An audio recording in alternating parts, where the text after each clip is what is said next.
So module 4, we've seen this slide before. We made one, two, three, introduction, search scoping, sourcing, interviews. And so our conversation today is around reference checks, the offer stage, and onboarding.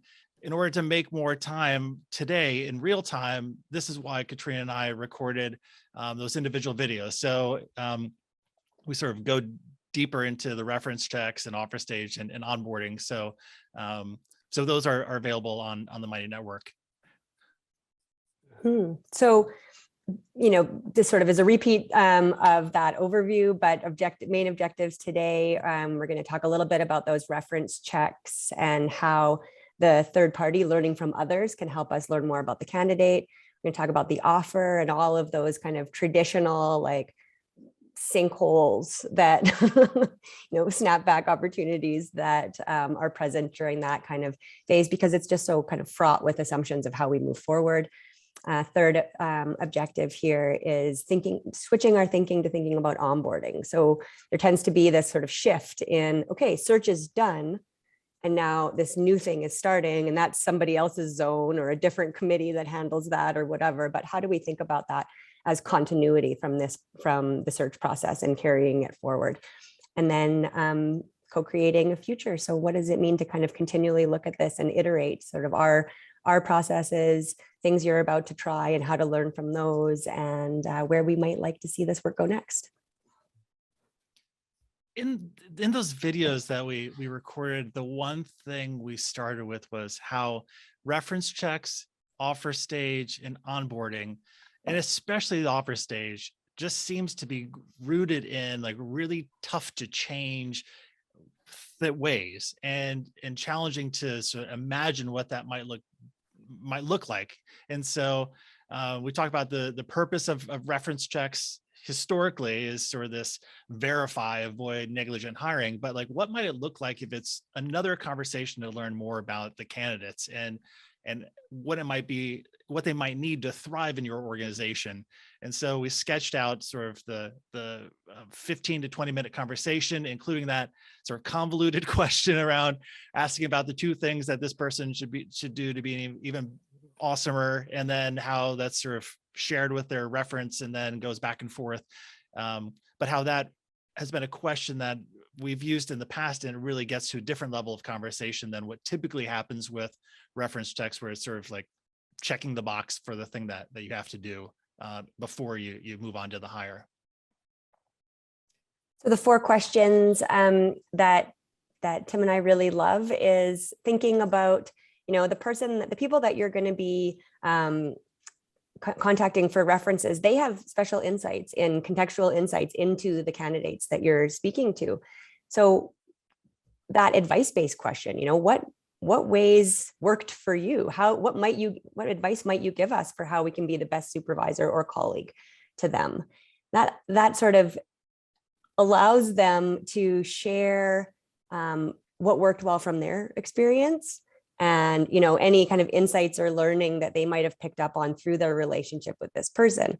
I would say, like, the caveat to this question is are they familiar with the role that you're speaking with them about? And so, you can go all the way down a road, and then, if the context is obviously going to be different, or if the organization is radically different from their previous experience, then you may want to address that, because someone's like, oh yeah, we have an open, like, we were such an open culture and they were awesome and they could really, and this is a position for a more formal environment or something where they're going to be like making change in a formal environment. They might say, oh, right. Yeah. They might shift the kind of information that they give you, because they're just looking at their frame, which is often like, I really enjoy this person. I want to support this person. They've asked me to help them in this way, to like, what is really constructive and how can I create a link that helps you understand their applicability to the role very specifically, or the organization. So it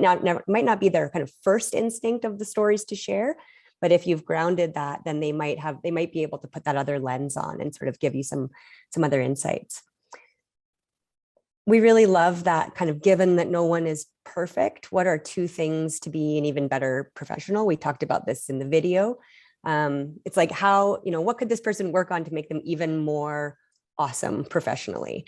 And one of the reasons that we like this question and we like to ask the candidates this question first is because it's not actually an easy, tell me about your flaws or tell me about something you're working on. There's always some of those like stock answers that people can give you that are like, what do they call those, Tim? They're like, you're like reverse flattery or something. You're like secretly patting your own, I have no flaw. I might work too hard. One of those kinds of pieces. But with this one, it's like, oh, I know you're going to be speaking to, Tim about me. What do I think Tim would say? And so you kind of add that. And then when you get to ask the reference what they would say, sometimes they'll say things like, oh, I could see why Katrina would identify that. And actually, here's the other side of that. So it sort of opens up the conversation. Instead of it being like a transactional ask and respond, it starts to be a little bit friendlier, a little bit more relational. There tends to be a little bit of story sharing that happens there because they're responding to this person responding to them. So it's convoluted in that way that Tim described, but also like just forms a really interesting discussion with that reference. The third question is, how can we share an example or two of how they challenge stereotypes and promoted sensitivity and inclusion?